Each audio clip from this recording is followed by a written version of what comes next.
And welcome everyone to this budget meeting, December 8th, 2025 at 4 p.m. And we welcome members of the council and welcome our staff to provide us information and facts that we will use to help make the best decisions on behalf of the residents of South Huron. And unless you are a volunteer firefighter, please ensure your phones are off or muted. We welcome all members of the public, and I can see that some have brought their best friends here tonight, which is great. We have not had many occasions where dogs have been present in council meetings, but they're always welcome as they do provide a sense of comfort to the owners, and we want to be as inclusive to all. I will only ask that if your friend does start to bark, please make measures to reduce that so as to not disturb the meeting. And you'd be welcome to take your friend to the hallway for a few minutes if necessary for that purpose. And so welcome to everyone that's also participating from home, and move on to item number 2, please. That South Huron Council approves the agenda as presented. And a mover, please. Moved by Councillor Neeb, seconded by Councillor McLeod-Haggett. Any discussion? Call the question. All in favor? That carries with 7. Thank you. Disclosure, pecuniary interest, and the general nature thereof. Are there any disclosures at this time from members of council? And not seeing any, move on to proposed budget and turn to our staff for that.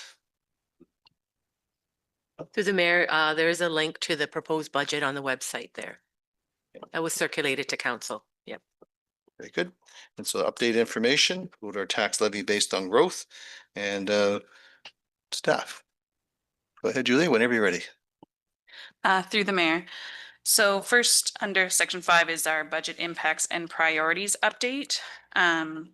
There's no updates on this beyond what the proposed budget was, other than the bottom line that's highlighted in green, which is the updated levy growth based on updated assessment that we've received. So you can see now that tax levy revenue based on growth figure is $319,840. That had been previously estimated at $116,000. So this is updated for the actuals, no longer an estimate figure. This one change has updated the bottom section in gray there that identifies the tax rate changes and tax changes. So this change means that the tax rate increase for rural Ward 1 and 3 is actually a negative 0.8%. And then the urban Ward 2 would be a 0.21% tax rate increase. Are there any questions on that? I think that's a good news story. Thank you very much, Julia, for all your hard work with your help from the staff too. Councillor Oak. Thank you, Mayor. Thanks, Julia, for the update. It is good news. What's the main driver of the extra assessment? Was it residential, commercial? What was driving the extra 200,000? Through the chair, it was residential assessment attributed to the Solhaven subdivision. Great. Thank you very much for that. Any other questions from members of council? Okay, not seeing any. Mr. Sue Carlson. Through the mayor, Julia has some other updates that she can provide as well. Go ahead. So through the mayor, so since this agenda has gone out, we've also gotten a few additional pieces of information that impacted the budget. The first item being the OPP billing statement for 2026. We just received that at the end of last week, and we will be billed for the maximum that they could have, so the 11% cap. So our total billing for 2026 is $2,140,181. So that is exactly what we had budgeted for in 2026. Without that cap, the statement shows that our billing amount would have been $2,377,183. Any questions in regards to the police building? Okay, please proceed. The other item that we received updated estimates on is our insurance. So our budget had a bit of a buffer in it to accommodate increases, but the estimates are coming in higher than that even. So insurance is showing overall a rough percentage increase of 7.4%. So as is, I believe our budget, we would be over budget by approximately $23,500, leaving our budget as is for 2026. Okay, thank you. Any questions for Julia? Okay, not seeing, please proceed. Those are the only updates I have for those budget items. Okay. Thank you. Is there any questions from council at all? Okay, not seeing any. We'll read the recommendation then. Ms. O'Call? That South Huron Council received staff memo FIN 03-2025, actual assessment growth for 2026 taxation for information. And a mover, please. Moved by Counselor Neeb, seconded by the Deputy Mayor. Any discussion? Call the question, all in favor, and that carries to 7. Thank you. The next item, 5.2, carry forward projects. And again, Ms. Sue Colson. That South Huron Council received staff report FIN 24-2025, so 2025 carry forward projects. And the South Huron Council approves the list of additional 2025 approved projects, Table A, be carried forward to the 2026 fiscal year for completion. And that the 2026 proposed budget is amended so that the balance of the 2025 budget allowances for each of the respective projects be included in the 2026 proposed budget. And mover, please. Moved by Counselor Neeb, seconded by Counselor Vaughn. Any discussion? Counselor Oak, go ahead, please. Thank you, Mayor.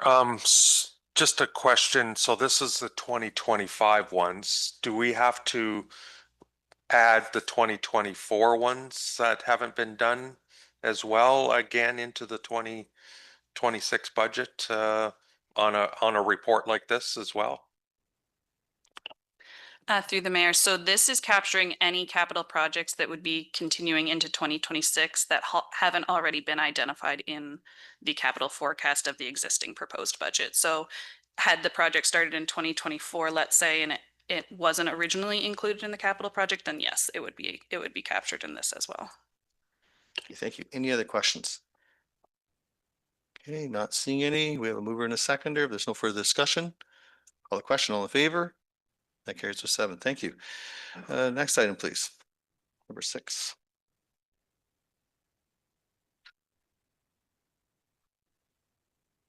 Go ahead.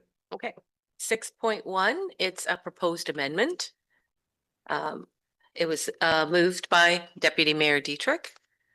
And the proposed amendment is defer capital project 2026 W07, replace number 150 2018 Dodge Ram 4x4 1500 pickup truck from the 2026 budget. We need a seconder for that, I understand. Okay, seconded by Counselor Oak. Discussion. Deputy Mayor, did you have discussion with this? Go ahead, please. Just a comment. I understand there's been a lot of dollars put into this vehicle, but I think with that many dollars being spent on it, we should try and make it last for its up to its 10 year when they're supposed to be looked at and traded in. So that's why I brought this forward. Thank you. Counselor Deep, go ahead, please. Thank you very much. This is just a question to staff because I can remember this coming up few weeks ago when we were having budget discussions. And I guess Alyssa or Dawn, I think the discussion was around the cost effectiveness of buying a new vehicle versus continuing to operate this older vehicle with the idea that eventually we're still going to have to put more money into it. So I guess my question is, in the opinion of staff, is it more cost effective to replace this vehicle or to keep it? Welcome, Melissa. Whenever you're ready, go ahead, please. Through you, Mayor Finch. So as per the fleet management policy, we rank our trucks on the categorization. So it's a point ranking system. So every year we take into consideration the maintenance costs, the reliability, the age, the kilometers. And by far that truck is top of our list by quite a bit. So in all opinions from me, it would be more cost effective at this point to replace it. And Alyssa, is it fair to say this truck would be used around the clock? Is that necessary? Is it true? Through you, Mayor Finch. So this truck is used around the clock. Anytime it does spend in the shop, i.e. for the transmission replacement, the oil pan replacement, the coils, spark plugs, it is downtime that we're short trucks for responding. Thank you. Mr. Garvison, you have something? I'll keep my response fairly brief. The truck is a lemon, and it's been that way right from the beginning. It's been a money pit. And if we keep it another year, this is why it rated, according to the fleet management policy, to be replaced, and it will be more money poured into it in 2026. But it's completely up discretion of council if you want to replace it, but I can tell you we'll be back next year with even more expenses against it. But that's up to council if you want to proceed to replace it. But that's the reason why it's being put forward is it's been nothing but a headache. You wouldn't tolerate it with your own personal vehicle. And Mr. Giverson, would it be fair to say if that truck fails and another truck is in for service because it has a failure also, what happens with our staff? Are they able to get to respond to calls or not? And whenever any of the fleet equipment is impacted, it does affect our ability to respond. Thank you. Any questions? Councillor McLeod Haggett. Yes, so you, Mayor Finch, you commented earlier, Don, that this truck has basically been a lemon since the get-go. Why was it not taken back to where you purchased it from to see what was going on? And maybe there was something that could have been done earlier instead of putting all this money continuously in since you purchased it? Through you, Mayor Finch. So the truck was at the dealership. All the recalls are up to date on it. Everything has been serviced as per manufacturer's specifications. That includes oil changes. Some of the stuff that failed, it's just part of the vehicle. The transmission, as per the dealership, there is no underlying cause, and that goes for any other failures associated with that vehicle. Okay, thank you. Any other questions at all? Councillor Dietrich. Thank you to the mayor. How many kilometers would be on this vehicle? Through you, Mayor Finch, there's about 170,000 kilometers on the truck. Not that many. And it's a Ford? Through you, Mayor Finch, it's a Dodge Ram. And just for clarification, this truck's not used for like driving people around. It's used for heavy duty work at times. Is that correct? So it's getting a lot of toll on it. Thank you for that. Any other questions? Councillor Neep. So this is if we went ahead with the purchase, it'd be straight from the water capital replacement reserve, which we've been putting money into progressively through user fees. Is that correct? That is correct. We're actually trying to save money by putting this capital project forward because we just anticipate more repair costs next year. It's recently been in for safety, and we already know now what more money we need to pour into it before we move forward. But I can't stress enough, it is completely at the discretion of council if you wish to age it another year or replace it now. But it is a cost-saving measure that his wife put forward. Thank you. Councillor Vaughn, you had something? I did, thank you, through the mayor. We've talked a lot in terms of it being costly, and there's more costs coming next year or anticipated. And I'm just wondering if you could put some dollar figures against what we've already spent in maintenance and so forth on this vehicle and what we think we're going to be spending in, or what we know we're already going to be spending in the future. Through you, Mayor Finch. So the original purchase price for the truck was just over $30,000. To date, we've almost put $20,000 in maintenance into it to keep this truck running. In comparison, we have a truck that's 1 year older than this truck, and we've put about $6,000 in its lifespan of maintenance into it. Now, listen, Mr. Giverson, either one, is there be a residual value now because this truck was repaired, as opposed to perhaps next year the residual value would be lost? Would that be a fair statement? That's a fair statement. Thank you. Any, Councillor Dietrich, go ahead. Yes. That transmission that you replaced, was there not a warranty with that? Through you, Mayor Finch, once again, as a cost-saving measure, we went for a used transmission. This guaranteed that we could get a few more years out of the vehicle instead of a new transmission put into this truck. And it was not a warranty like eligible for warranty repair because it exceeded the kilometers and the age. So that truck was thoroughly thoroughly checked to see if there's any warranties, like any recalls on that vehicle. It is regularly serviced at the dealership.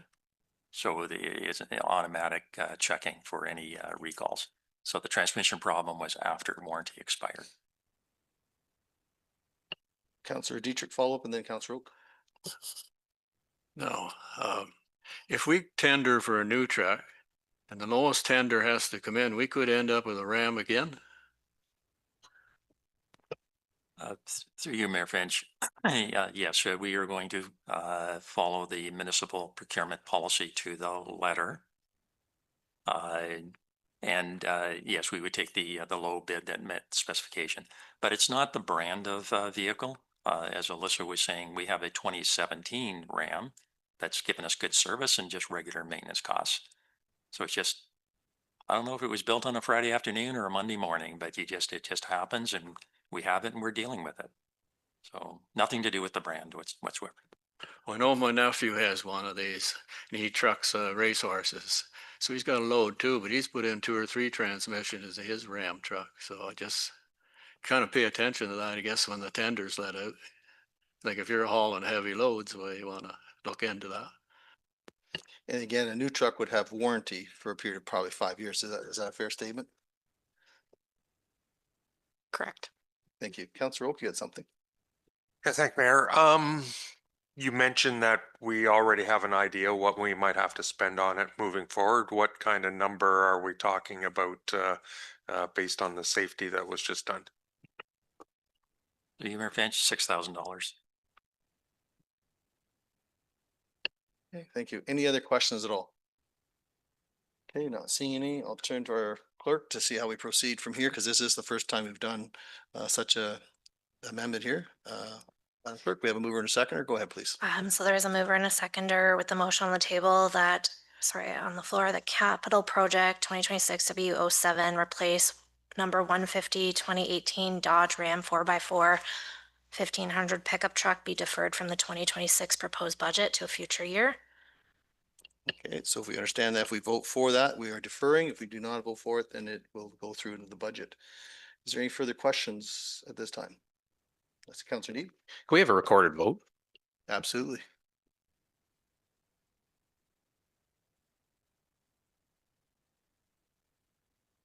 Mayor, can you read that one more time? Madam Clerk, could you read that, please? The capital project 2026 W07 replace number 150 2018 Dodge Ram 4x4 1500 pickup truck be deferred from the 2026 proposed budget to a future year. And that was moved by Deputy Mayor Dietrich and seconded from Councillor Oak. And Councillor Neeb called for a recorded vote. Councillor Dietrich?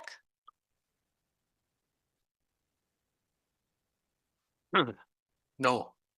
Councillor Vaughn? No. Deputy Mayor Dietrich? No. Councillor Neeb? No. Councillor Oak? No. Mayor Finch? No. And Councillor McLeod-Higgett? No. Okay, so that motion is defeated. Very well. So for the record, that truck will be included in the budget. Is that correct? Thank you. 6.2, please, when you're ready.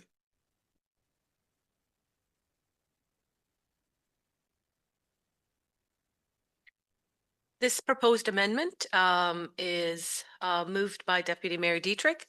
And it's to defer capital project 2026 W05 South Road Water Main Extension, Corbett Line to Grand Bend Line to 2027. Engineering would then be completed in 2027 and construction scheduled for 2028. So moved, Deputy Mayor. Seconder, please. Councillor McLeod-Higgett seconds. Discussion. Perhaps we could go, Councillor Oak, go ahead, please. Just a clarification, right now, what's in the budget for this year is just the engineering, correct? That is correct. Perhaps Alyssa or Mr. Guyverson could give us a high level on this? No, Councillor Neeb? Thank you, Mayor Finch. And again, I can recall having discussions about this area of the municipality and that sometimes we don't always have the amount of water capacity if there's a shutdown. And I'm just wondering if maybe staff could go into detail about what this water main extension could actually do and if there is any risk right now. Through you, Mayor Finch. So as you alluded, it is redundancy for the water system. Currently, we are experiencing more than normal the shutdowns from the Lake Huron water treatment plant. So to date, this year, we've had 25 shutdowns. Last year, for comparison, there's been 15. So it is more and more every year. In terms of feeding the lakefront area, currently we take a feed off Lambton Shores because we have no connecting water main to that area. It's completely separate from our area and the ability to backfeed from the Huron Park Tower. In terms of any backup plan, should Lambton Shores not have the water for us, we don't have one. 2 weeks ago, we hit the problem that there was high flows being lost from Lambton Shores, and Lambton Shores did have every right to tell us to close the valve. We didn't have a backup plan. So we would have lost water to all the lakefront, which includes Highway 21, Gore Road, Mullard Line, B Line, and Grand Bend Line for hours. This would have been a huge public health concern. Thank you. Questions? Any other questions at this time? Councillor Neep or Deputy, you have something? Go ahead. Yeah, I just wondered how a 4-inch line is going to feed all that area back there at Grand Bend.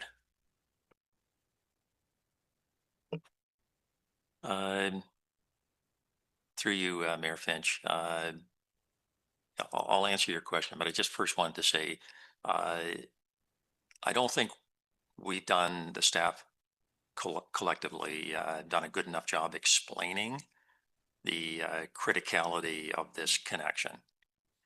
It was covered in the master plan, and we did describe it as it's like a backup, it's for redundancy.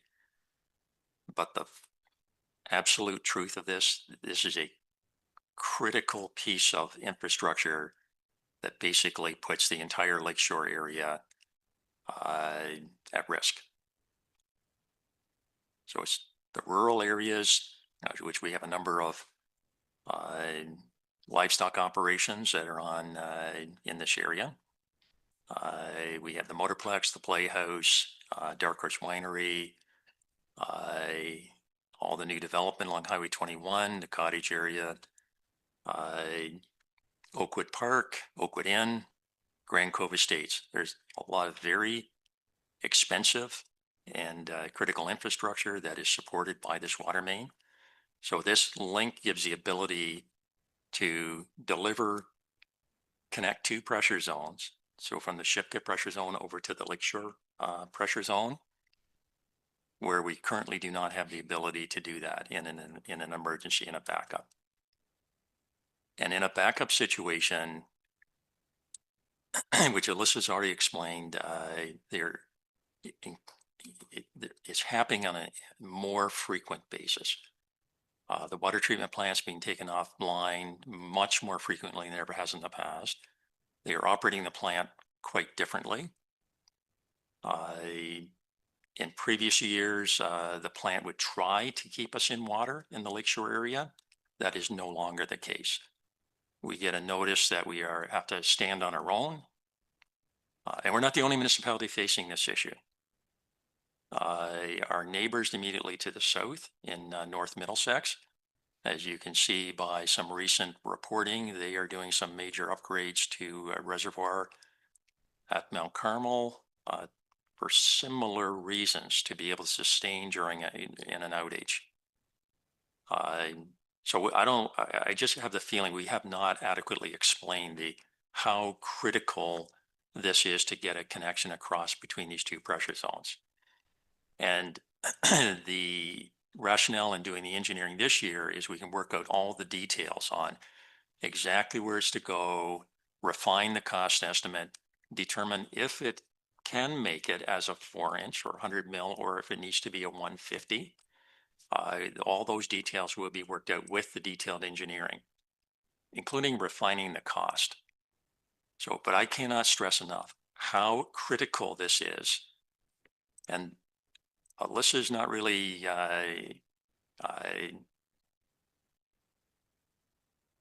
being overly dramatic with if we can have this occur where the entire lakeshore area is out of water, and I mean zero, no flow, and then you're into boiled water situation.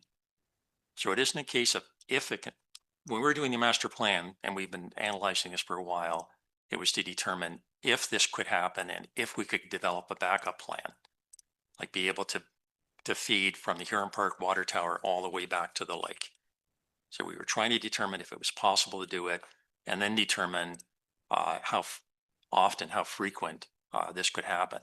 And then we had a whole year of dozens and dozens of shutdown with absolutely no regard. It's like the water's being shut off on your feeds and you guys figured out how you're going to deal with this. So it isn't a question of if it can happen, it's a question of when it's going to happen. So we're putting this forward with a lot of concern of what can really go, no pun intended, that can really go south on us, go to a bad place in a real hurry. So it's extremely critical part of the infrastructure. And at this point, the engineers that were working on the master plan did devise this as a solution that would work. We just are asking for council to approve the budget to do the rest of the engineering so we can work out the details to prove that it can work. Thank you. Thank you, Mr. Giberson. And fire pressure or water pressure for fire response, would that have an effect as well? Where would be the closest hydrant to get water if we lost water, both at Lambton Shores and along the lakefront? Where would the water come from for the fire trucks to truck it there to Grand Cove, for instance? Through you, Mayor Finch, this is a very good question to ask the fire chief. So I would ask if Jeremy could come down and give you some insight into the impact on fire protection. So but I would, without a doubt, if you're out of water, then the biggest impact is there is no fire protection. Now the chief and the fire response would have to, he can explain, but none of the fire hydrants in that area would be able to deliver any water. So it'd be a totally different fire response. Thank you. And thank you, Chief, for your service, by the way. Thank you. Go ahead. Thank you. Through Mayor Finch. Yeah, to echo to Don's comments, to not have hydrant availability is critical. Recently, we had a fire on the Goshen line, and it was during a water shutdown where we traveled to Grand Bend, or sorry, to Highway 21 to the north end of Grand Bend to access water. So we're already running that far back. If we have to run farther, that means we're going to need more trucks. We're going to be calling in more resources, because if we already know that North Middlesex doesn't have water, and these outages also affect Blue Water, so none of the hydrants to the north will have water either, because they're, excuse me, they'll be supplying their system off the Hensel Water Tower. So what I'm hearing is a tremendous risk to public safety is what you're suggesting? Yes. Thank you. Any other questions? Councillor McLeod-Haggett. Yes, through you, Mayor Finch. Jeremy, would there be enough pressure with a 4-inch? Any hydrant is better than no hydrant. It just takes longer to fill the truck. But having hydrants available is critical in our business. Any other questions? Okay, not seeing any. Oh, Mr. Giberson, go ahead, please. Yeah, I just want to clarify that when we do the detailed engineering, we'll determine if a 4-inch will deliver the flow, because 4-inch typically will not deliver a direct fire flow to a hydrant. So the detailed engineering will flush out the whether a 4 or if it's a 6, and then refine the cost estimates. But we have other hydrants in the in Stephen Ward. There's quite a number of them that are on 4-inch water mains. There's one on Mallard Line in Crediton Road. There's another one at Crediton Road, Grand Bend Line. They're in a number of different locations. They provide a point where water can be filled. I'm not the fire chief. Jeremy's the fire chief. He can explain the firefighting operations. But at least if you have a hydrant that could fill a tanker truck, and then the truck can fight the fire. It's a bonus when you have a hydrant where you connect directly to the hydrant and fight a fire, but I would defer to the chief. And through you, Mayor Finch, yes, that is correct. But as we know in rural Ontario, it's not, we don't have hydrants everywhere. There's a house or a property that has buildings, but having hydrant capability in the west is definitely important for us. In a perfect world, you'd hope nothing would ever happen, but we don't live in a perfect world. Exactly. Thank you. Any other questions at this time? Deputy. Thank you. Where would that feed come from to feed that line going down South Road as of right now? Yeah, through you, Mayor Finch. Yeah, the feed is off the Lake Huron pipeline at Shipka, so it's at the off the Twin 48s, just immediately on the east end of Shipka. So just on the edge of the village, the Twin 48s cross the Crediton Road.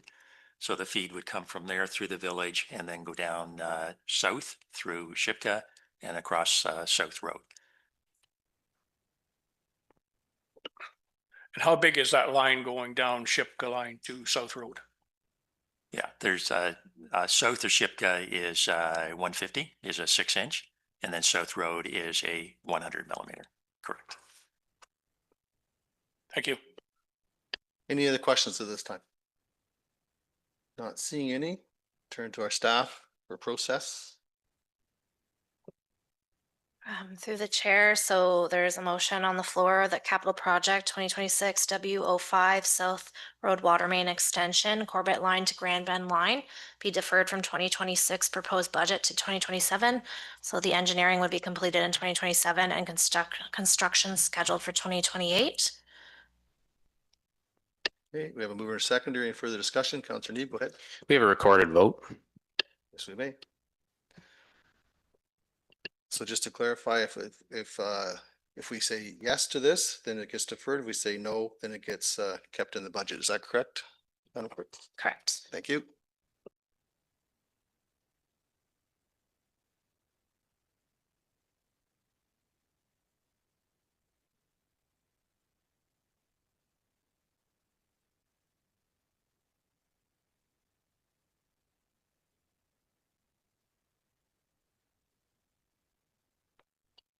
The capital project 2026 W05 South Road Water Main Extension, Corbett Line to Grand Bend Line be deferred from the 2026 proposed budget to 2027. The engineering would be completed in 2027 and construction scheduled for 2028. Moved by Deputy Mayor Dietrich, seconded by Councillor McLeod-Haggett, and Councillor Neeb called for a recorded vote. Councillor Oak, No. Councillor McLeod-Haggett, No. Councillor Dietrich, No. Councillor Vaughn, No. Mayor Finch, No. Deputy Mayor Dietrich, No. and Councillor Neeb. No. Okay, so that motion is defeated. Thank you. Move on to the next item when staff is ready.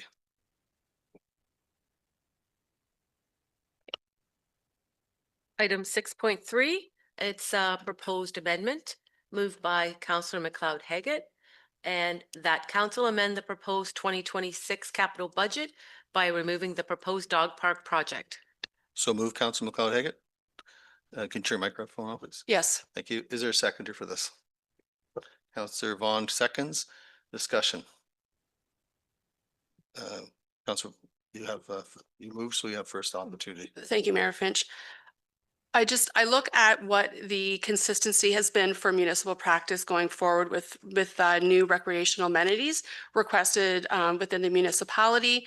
And for what I have seen so far, it is stuff that is supported through funding from service groups and or community members rather than through the tax base.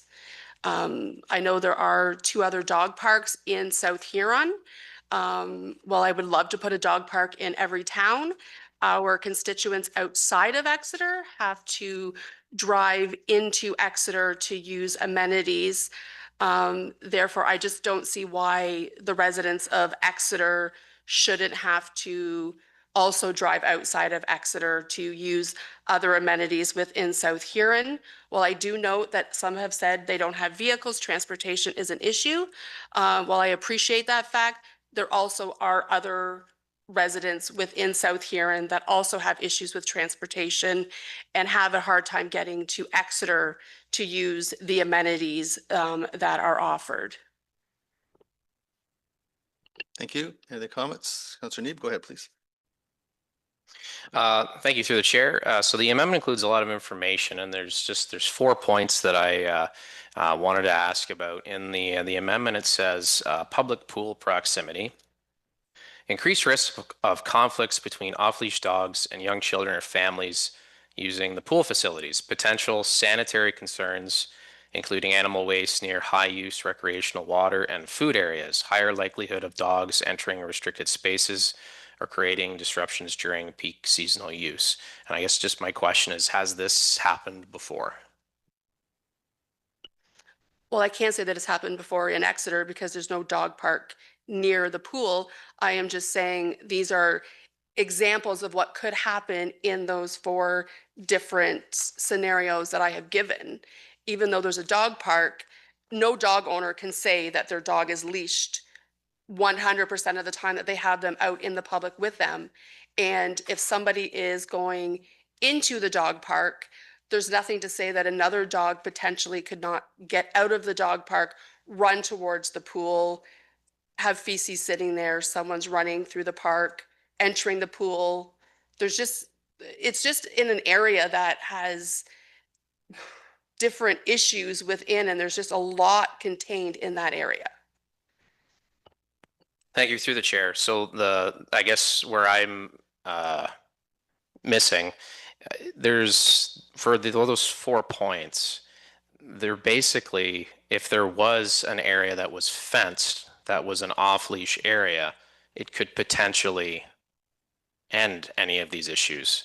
And all 4 of the points, if anything, support the need for having a fenced-in off-leash area in Exeter. Talks about walking trail interference, picnic and recreation area, and food-related attractants. It also talks about proximity to the dam and water course. And we have a dog park directly beside the Asable River in Crediton. So I guess my point behind why we should have an off-leash area is that it can actually prevent some of these issues that you're mentioning in the amendment.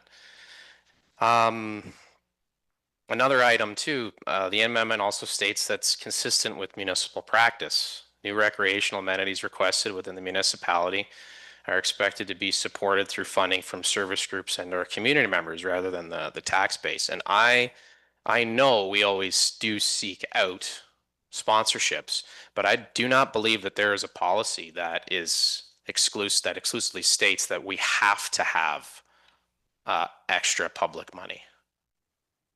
Councillor MacLeod-Haggett, is there a policy? So no, nowhere in here have I said there's a policy. I'm just saying what I've seen as practice in the past is if you look at the splash pad, it was community funded. If you look at the public washrooms that were there, they were publicly funded. If you look at the washrooms at Victoria Park, they were publicly funded. If you look at the dog parks in Crediton and Centralia, no, they were not publicly funded. However, they were repurposing existing areas and assets that are already in the municipality.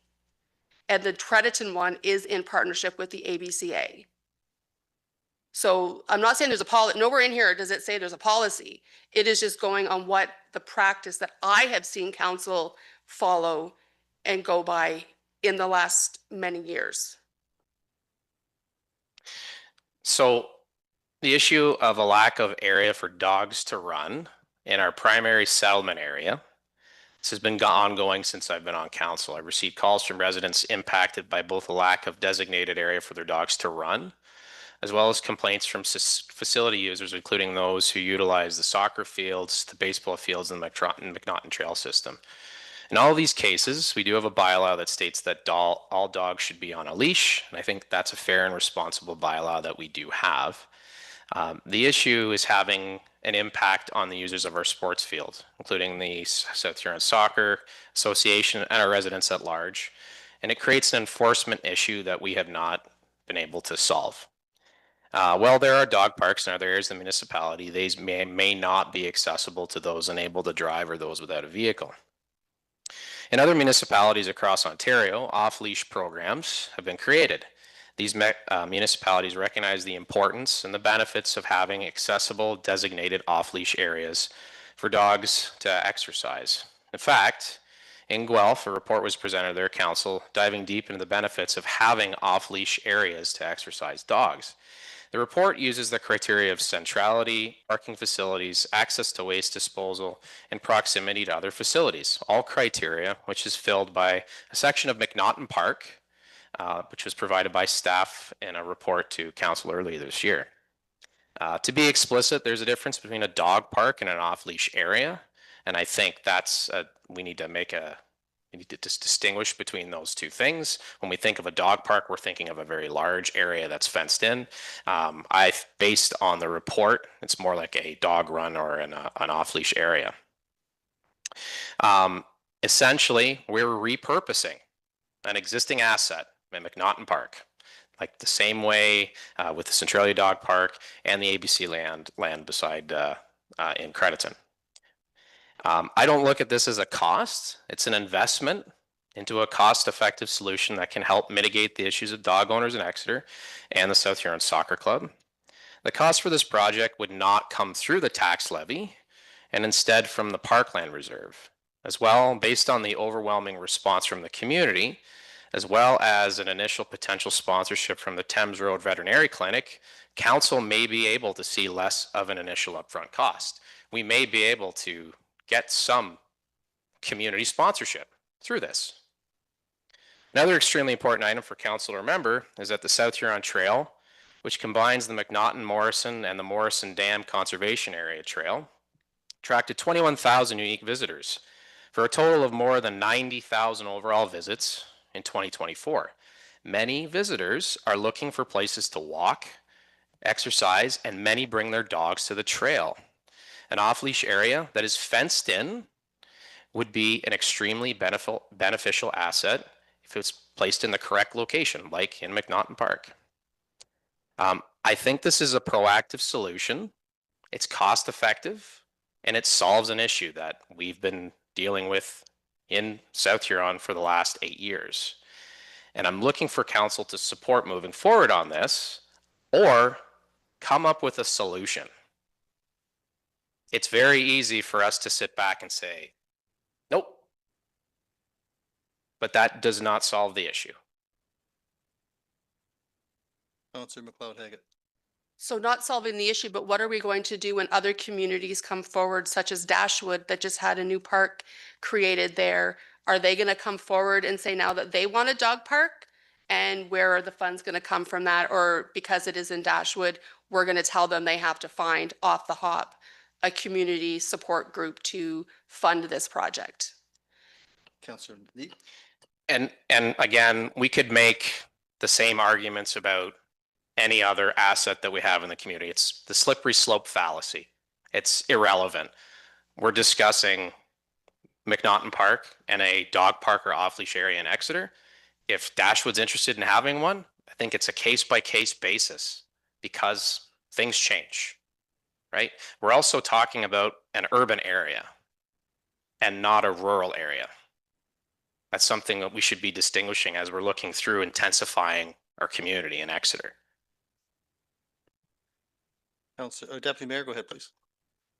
Thank you. I guess my thoughts are maintenance costs. Like, we know there's going to be maintenance costs. I don't care. You can't get away from it.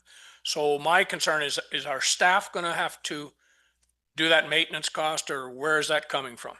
Thank you. And just for clarification, what maintenance are you referring to? Cutting grass or what would be? Well, they're cutting the grass now, but I'm talking about the cleanup, and don't tell me there's not going to be any.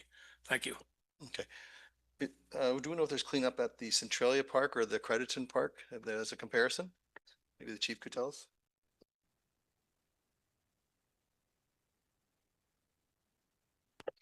Should have just stayed here. Thank you. Through Mayor Finch. Yes, there will be some added costs.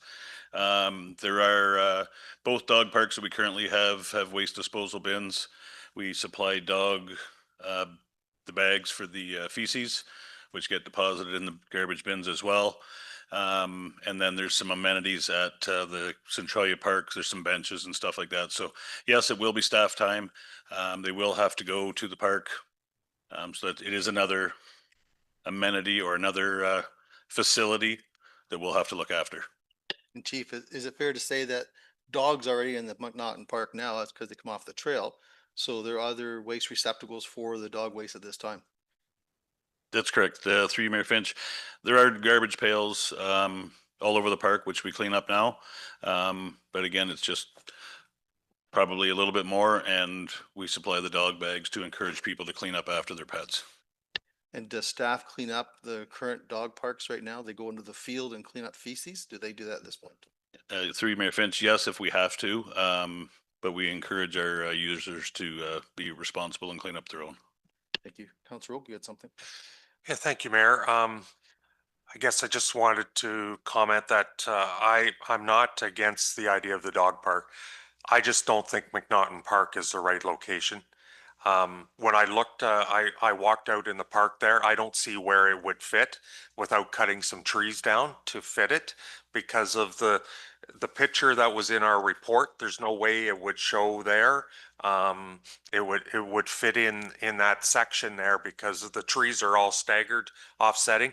So that's one thing. I just think because of the lack of sunshine right in that area with all the trees, it's going to turn into a bit of a mud pit after a while because of the grass isn't going to be growing there. And I'm just a little bit concerned on that. I think we should be looking at a proposed different location. I'm not sure where that is, but I just don't think the McNaughton Park with the pool, the splash pad, the pavilion, everything right there. You know, we don't want people just putting their dog in the dog park and then going and watching their kids at the splash pad or at the pool and leaving their dog unattended. I think it should be focused on a dog park and people that would stay there, because I can see. I just don't think it's the right location myself. Councilor Neeb, go ahead, please. Yeah, and I think too, especially with having off leash areas, I'm sure there are rules posted at other dog parks in the municipality. There would be rules around what you could and could not do within that area. I think as far as the location, the location fits a number of criteria already, including the fact that it's shaded, which is a huge benefit. You don't really want to put a dog park in an extremely sunny area. Chief, to the comment about the fence, can that fence be put in there around those trees? I believe it showed in the report it could be. Through you, Mayor Finch, I mean, you can put a fence anywhere you want. Something that we do have to be mindful of is the condition of those trees. They're not young trees, they are big, and they are starting to die off. We are cleaning them up on a regular basis. But yeah, I mean, you can put a fence wherever you want. Thank you. Councilor McLeod-Haggett, you had something? Through you, Mayor Finch, just a comment to Councillor Neeb. Have you been to the Centralia Dog Park or the Crediton Dog Park? There's no shade. Thank you. Councilor Neeb. Thank you, through the chair. And yes, I acknowledge that. That's something that in Guelph's off-leash strategy, they mentioned the importance of having shaded areas. And again, it's a criteria that they look at when they're selecting areas for dog parks. Any other comments? Councilor Dietrich. Thank you to the mayor. I do agree with both Councillor Neeb and with Councillor Oak, but where the park's supposed to be at McNaughton Park, what about the people on the west side of Exeter? By the time they walk their dog over to the park, you might as well turn around and go home. You've had enough exercise. So maybe a different location would be better. So would you suggest putting it on the west side and people from the east side walk over? Or... Microphone, please. I'm from the rural area. I just let my dog out. So I don't know where the ideal place would be, but that's, I guess, something for staff to look into. Any other comments at this time? Councilor Vaughn. Yeah, we've had this brought before council a couple of times. One thing that really isn't clear to me is I do hear that there may be, well, there will be extra operational costs going forward, but I don't really know what those operational costs are. At no time has anybody actually said what it would be as an inconvenience in terms of dollars for having to mow all around a fence where we didn't have to do it before, for cleaning up the park. Um, we talk a bit about sponsorships may come in the future. They won't come in the future. If they're not here now, they're not coming.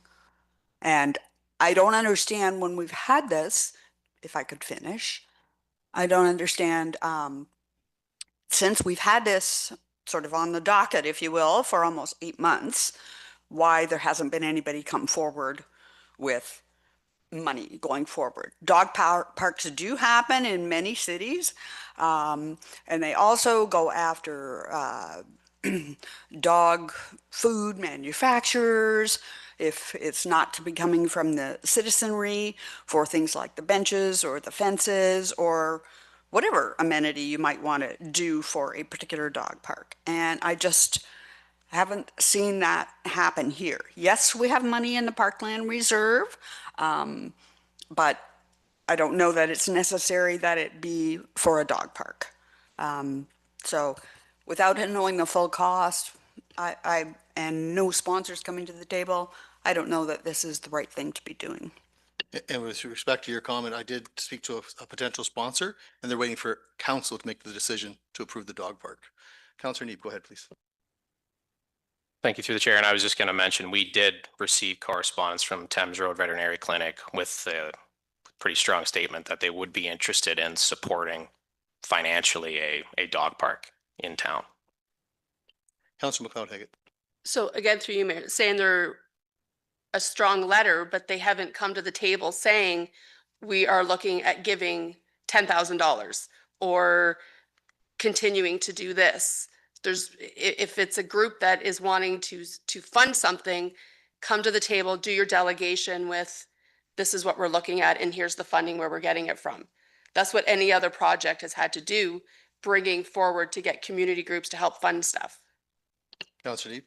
Thank you through the chair. And I would disagree. I would think that, I mean, it's a chicken and the egg kind of scenario. I would think that before you're willing to put money towards something, you would need to know what it is and also whether or not there is support from council, because it would be the municipality's land.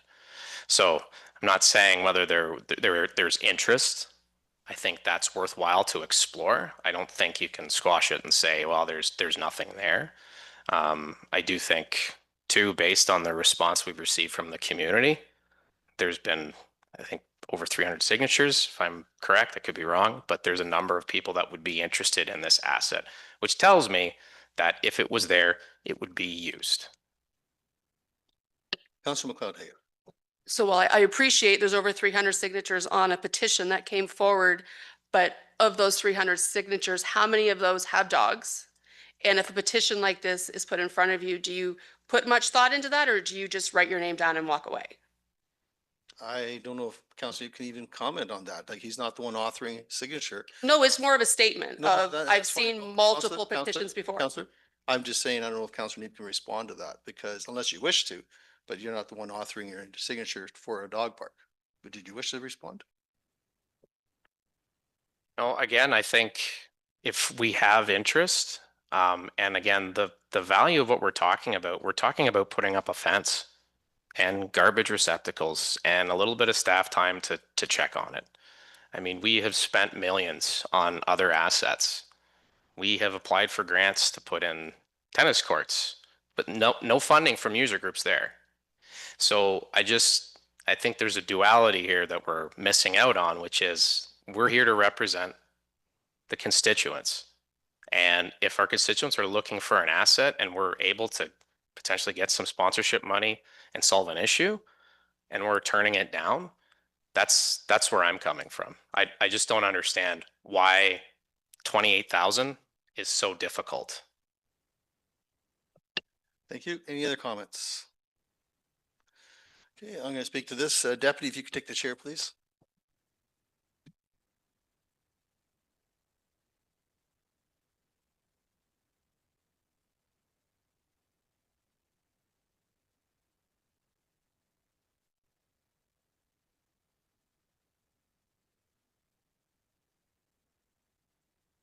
Thank you. So I've reviewed the comments within CO 03 2026, and I've received several calls from members of the public who have a number of concerns regarding the reasons objecting to this project. I certainly agree with Councillor Neeb's comments. The public has asked that as mayor, I address the reasons that were presented in this item, as they believe that the reasoning is unsubstantiated. With respect to the comments about the recent splash pad, excuse me, and washroom projects, these projects are about a decade old. So suggest that they are recent would be respectfully quite inaccurate. Although built by the community on municipal land, it has been the responsibility of the municipality to maintain them without any volunteer support or legacy funding, which clearly is much more expensive than a fence for a contained off-leash dog park, which can be used 12 months of the year. I will mention that the splash pad, playground, and pool are very beneficial to the community and well worth the significant funding that it costs operationally every year. As we know, the Centralia Dog Park was a former baseball diamond that had not been used for baseball in years, but was still maintained by the taxpayer.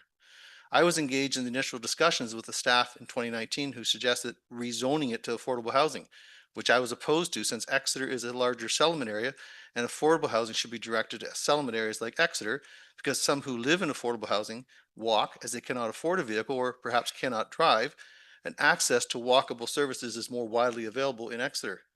It was actually my suggestion to keep the Centralia Diamond as a green space and turned it into an off-leash park in 2019 since there was fencing already in place. I also recommend pavilion upgrades at Centralia so that all the amenities at the Centralia complex, such as the picnic area and recreation areas, would complement each other once the former schoolhouse was demolished because it was unsafe. My concern is under health and safety impact. Councillor McLeod-Haggett states in item 3 regarding picnic and recreation area, food-related attractants and gatherings can increase the chance of unwanted interactions or incidents involving dogs. Noise, activity, and sense stimuli can overstimulate dogs, increase in the risk of unpredictable behavior. The comments have led the public to ask me if she feels the playground and picnic area at Centralia is now dangerous because of the proximity to the dog park, or that the picnic area and recreation amenities should be removed at Centralia because the dog park is there now.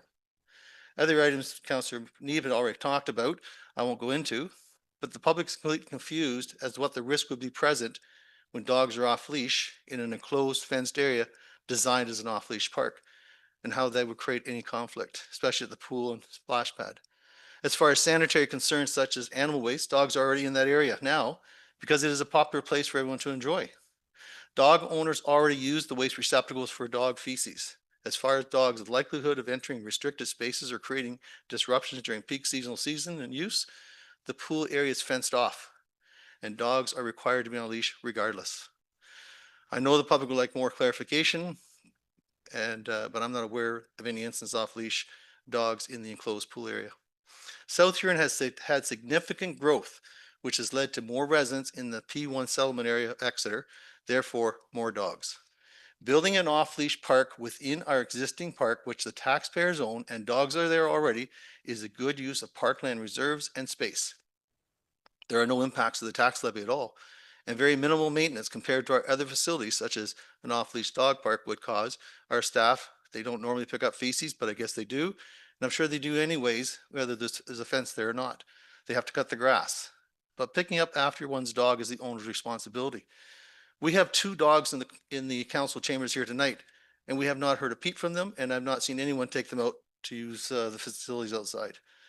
Under item 4 regarding proximity to the dam and water course, you state safety risk of dogs entering fast-moving water or steep embankments around the dam structure, potential for dogs to disturb wildlife habitat or enter environmentally sensitive areas, additional liability considerations for rescue or response should an animal become trapped or injured. As Mr. Neeb explained, the dog park in Crediton is surrounded by natural habitat and a fast-moving watercourse. I have been asked by many very concerned members of the public if the statement made by Councillor McLeod-Haggett is suggesting that dogs should not be allowed on the South Huron Trail for the same reasons. Ward 2 residents have contacted me and are quite upset as it appears she does not want dogs on the trail or any of our. Point of order, Sorry? point of order. Very well. But these are the comments I'm getting back. Point of order. Excuse me. Go ahead. That is 3 comments made about Councillor McLeod Haggett. Personal comments, and that is not allowable in our procedural bylaw. So I would ask the chair to respectfully ask the proponent to stop making commentary on one of our fellow councillors. Thank you for the comment. It is it with the motion. It is within the paperwork. It's a document, public document I'm referring to.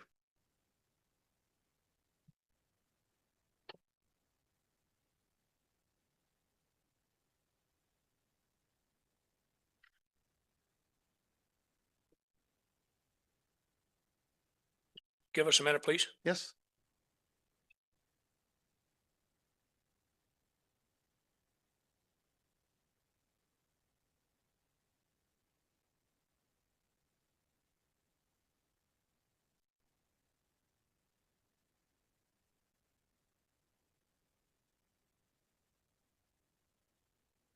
We're going to call a short recess while we read this. Okay. Thank you.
Okay, we'll call the meeting to order again. And I will turn it over to the clerk.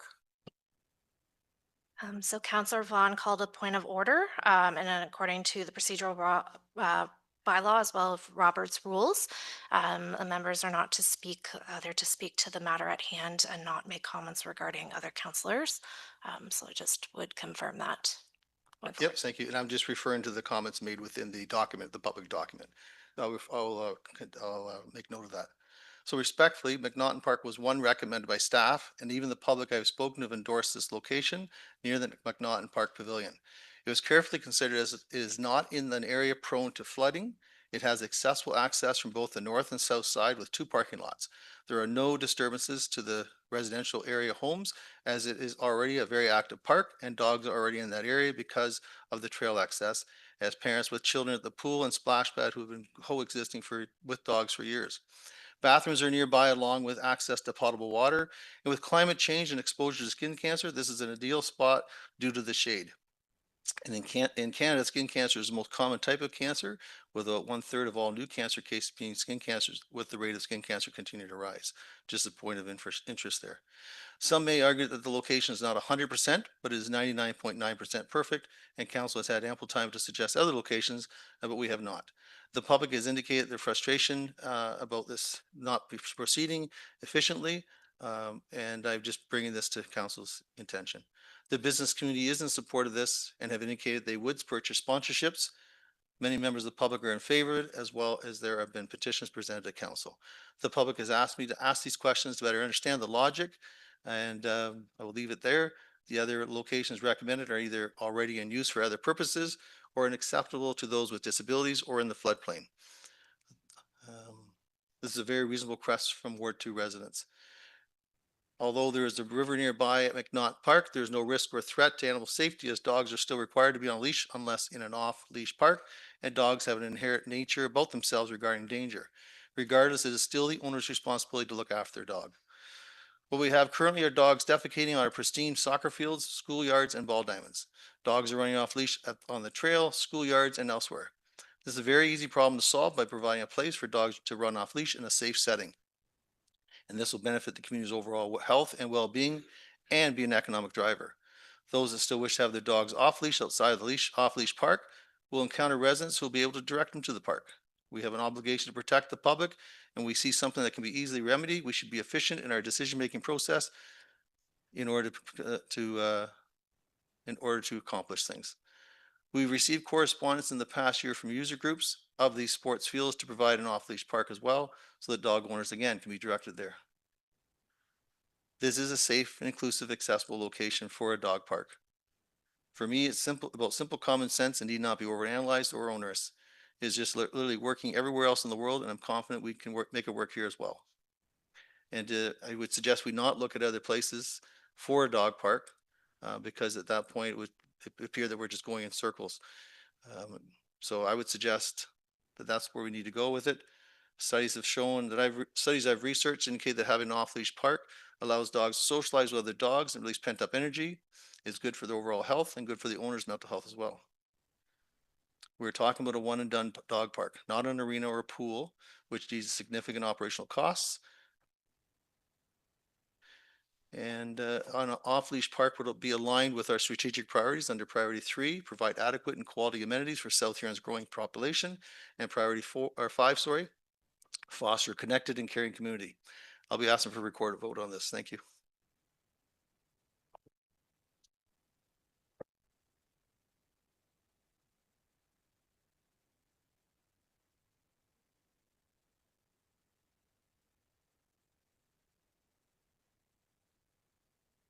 Is there any further discussion on this? Not seeing any. Oh, Councilor Oak, go ahead. Yeah, thank you. I guess in the report that we had got from Amanda on the discussion is the idea that it would still have an area for large dogs, small dogs broken up, or how would that be as part of this costing? Would that be included in that? Amanda, when you're ready.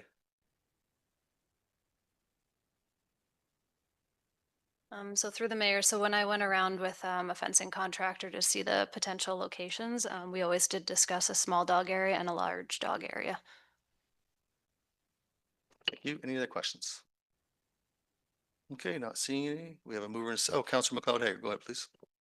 I would just like ask that council around the table consider what we have done in the past, and it should be user groups that are coming forward to fund this, community groups, community members. Otherwise, I think we're starting to open up for a whole new precedent that the taxpayers cannot afford to do. And I don't think the Parkland Reserve will be able to fund multiple projects going forward when we have our constituents in Ward 1 and 3 coming forward asking for projects that could be in the range of $10,000 to $25,000. So I'm just asking that that be taken into consideration when they vote. Okay, thank you. Any other questions? Not seeing, I'll turn it over to the clerk for the recorded vote, please.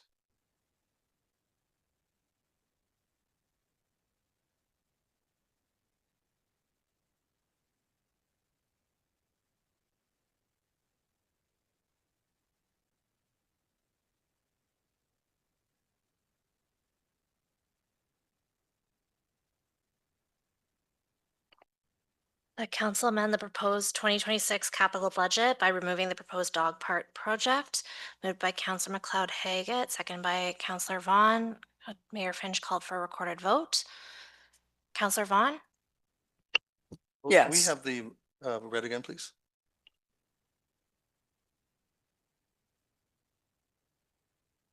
that council amend the proposed 2026 capital budget by removing the proposed dog park project. Moved by Councillor McLeod Haggett, seconded by Councillor Vaughn. Mayor Finch called for a recorded vote. Councillor Vaughn, Yes. Councillor Neeb, No. Councillor Dietrich, Yes. Deputy Mayor Dietrich, Yes. Mayor Finch, No. Councillor McLeod Haggett, Yes. and Councillor Oak. No. So that motion carries 4-3. Thank you. Next item. Or the adjournment. Good. Through the mayor, just prior to the adjournment, the tax rate is set as the treasurer has provided. Just wanted to note that the interest or that cost of living increases and everything is 2% as per September. And I just wanted to know if council had any additional direction that they would like included into this budget. Councilor Oak, go ahead, please. Thank you, Mayor. Yeah, and it's great news that the assessment has grown. And I guess I was just wondering whether the difference in that assessment, whether we could put it towards the fire hall to reduce the amount of debt that we would have to take on that with that fire hall, if that's a possibility. Through the mayor, council could decide that. There's a few areas within the draft budget that that the budget has drawn from reserves. There was some monies from the working fund to smooth out the wages and benefits. There was from the transportation capital reserve for the grader as well. Is there anything else? Oh, the OPP. There was a drawdown from the OPP as well. That council could consider. Very well. Deputy, go ahead, please. Thank you. And not saying no to the fire hall because it's important, but I think we have some other things that are important also. Number one is our reserves. I don't like to pull any more out of there than we have to because we don't know what's going to happen down the road, like in the following years. We may need that then. The other thing is, I don't believe that we're putting enough away in our asset management projects. I think it's 0.25% of, is that correct? I would like to see that move up if possible. Um, like I understand where we're coming from, but we have to, I think we need to take another look at this. When it comes in at that, and I don't like paying taxes either, so thank you. Comments from staff? Julia? Through the mayor, just to clarify, the 0.25% is the increase year over year in the asset management levy. So it's not a total 0.25% that we're contributing, but that's the increase over last year's asset management levy. Thank you. Any other comments? Okay, Councillor Dietrich. Thank you to the mayor. I just want to point out to staff, I think we dropped the leaf bag pickup, didn't we, here in the fall? We didn't drop that? Okay. Is there any other services that we provide that's 100 years old that we maybe could eliminate?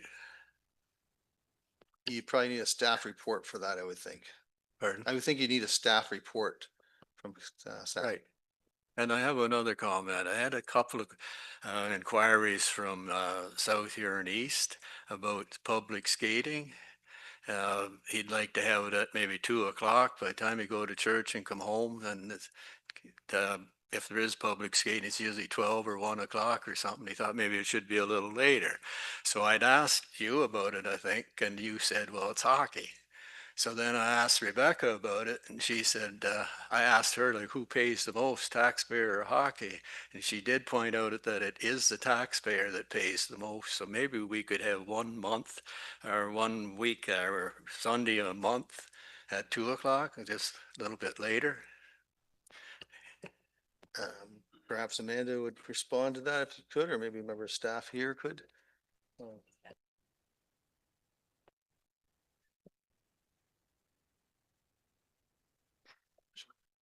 Through the mayor, maybe I can preface a little of this.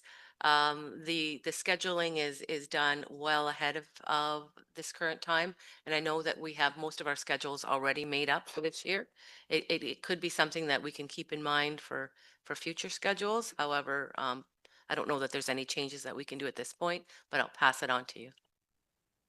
Through the mayor, I was going to echo exactly what Rebecca said. So oftentimes early, maybe to midsummer, we're already reaching out, dealing with the contracts for the winter. So the schedule is pretty set. Now over the holiday break, we do try and add some additional public skate times at different times. So I can check with our supervisor and see if there's times during the Christmas break this year, but it is something we'd have to keep in mind for next year. Okay, anything else at this point? Councillor Vaughn. Yes, I'm thinking that a number of suggestions that have come around the table, which are all good suggestions, will all have a effect on what the actual eventual tax rate will be. And what we haven't really discussed at this council is where we would kind of like that to fall. So I'm just wondering, since all of those potential items are kind of up in the air and there's not really a pick and choose that we can all think of about what we might like to see, and we haven't figured out a rate, maybe we should start with where would we like to see ourselves end up, and is it possible to come back with some scenarios in our next council meeting to talk about how that might affect the budget, like if we don't do the taking from reserves, or if we add to the fire hall reserves, what that might look like. Through the mayor, certainly we could. And staff, we would appreciate a target if council could determine that. Councillor Oak. Yeah, thank you, Mayor. And we're also having discussions right now with our water and wastewater study, and as far as rates and things going on at the same time. So we have to be cognizant of that, because there's only one taxpayer, and you only have one pocket that it comes out of. So we have to keep that in mind as well as part of this discussion, because what's being proposed in the water and wastewater is going to come into effect for 2026 as well, potentially, or is it delayed? I guess that's a question to to Rebecca on that front too.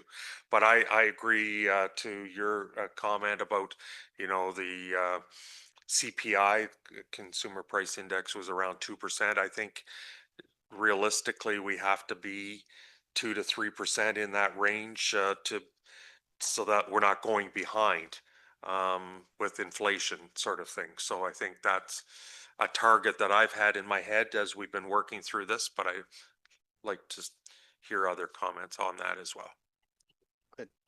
Through the mayor, to your point, we are hoping to have the water financial plan to the 17th meeting. So that would be the next budget meeting. So you would have at least a better understanding at that point what the proposed rates would be. Okay, thank you. Any other questions, comments? Okay, not seeing any. Deputy, go ahead. Sorry, but is staff looking for something to move this forward? I think they are, which I don't have an issue with doing. I don't have an issue with the 3% or lower, but it gives them something to work on and bring back for us to take a look at. So I don't know what the rest of council thinks, but I think that's where we got to go. Thank you, through the chair. I'm open to that as well. Anywhere between 2 and 3%, I think is reasonable. I also think too, I think staff maybe could look at where it would be best placed, whether it would be best looked at to be put back into reserves or to pay off debt or for the fire hall. So I'll leave that with them to see what they can come back with. Very well. Any other comments? Councillor Vaughn, you had something? Go ahead, please. Yes, since I brought up the rates, 2.5 is where I'd like to see us go. 2.5. Very well. Take a make a motion to that effect, Councillor Vaughn? If we need a motion, then I'd be happy to make that motion. And I'll turn to the clerk to prepare that. That staff bring a report back to the December 17th budget meeting outlining scenarios that would provide for a tax rate increase of 2.5 to 3%. No, 2.5. 2.5%. So moved. So moved. Seconder, please, Councillor McLeod-Haggett. Any discussion? Call the question, all in favor? Oh, sorry, Julie, you had something. Go ahead. Through the mayor, I was just going to clarify because there are the two different tax rates. Is that the higher end, I guess would be my question. Is the 2.5 the highest rate for, it would essentially be urban, I guess would be the, yeah, that would be what. Yeah, turn to the mover. Is that what you're suggesting? That's what I'm suggesting. Very good. Okay. Councillor Oak, you had something? Yeah, I was just going to say, worst case, an average of 2.5. Yeah. Okay, so we have a mover and a seconder. If there's no further discussion, call the question, all in favor. That carries with 7. Thank you. Anything further from staff at this point? Process? So through the chair, so the next budget meeting is set for December 17th. The agenda for that will be published later this week. If there are any other additional amendments council would like considered at that meeting, please provide the forms as soon as possible. Following the 17th, the amendment period ends on December 18th. So the 17th is the last opportunity for council to make amendments to the proposed budget. Following the expiry of the amendment period, we then move into the veto period. Very good. Is there nothing further from members of council? Not seeing any? Very well. We can go to our final motion here, please. The South Huron Council hereby adjourn at 5:24 p.m. Moved by Deputy Mayor, second by Councillor Neeb. No discussion. Call the question, all in favor. That carries with 7. Thank